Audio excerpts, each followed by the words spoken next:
नमस्कार सांग माने जय जगन्नाथ। मु सेजल रोची कटक रे आपण मानकु बहुत बहुत स्वागत मो मिनी ब्लॉग को।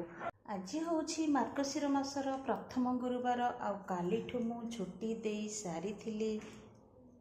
आउ मो सकाळु गाधो पदेशरे माँ लक्ष्मी को पाखरे दीप लगी सारिची। आउ दीप लगेबे सहित मोर माँ लक्ष्मी पूजा भी सारी सारिची। सहित मो क्यूट बाबांकर आज होची पूजा। आउ मु आज बाबांकर पूजा ऑलरेडी सारी सारी देखंतु सांग माने मो बाबांको समस्त को एमती ब्लेस करि थांतु। आउ धन धान्य रे समस्त घर पूरी उठू।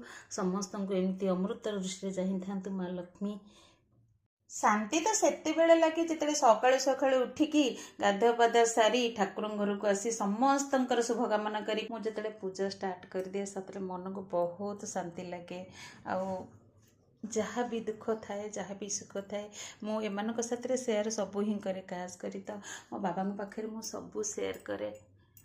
आउ मन को बहुत शांति लगे। आखिर दीटा पा लुह गड़े दे मनर जिते सब अकुआ कथा बाबा आगे मु कहीदे। आउ कही सारा मो मन एते हल्का हो जाए मुझे जानी।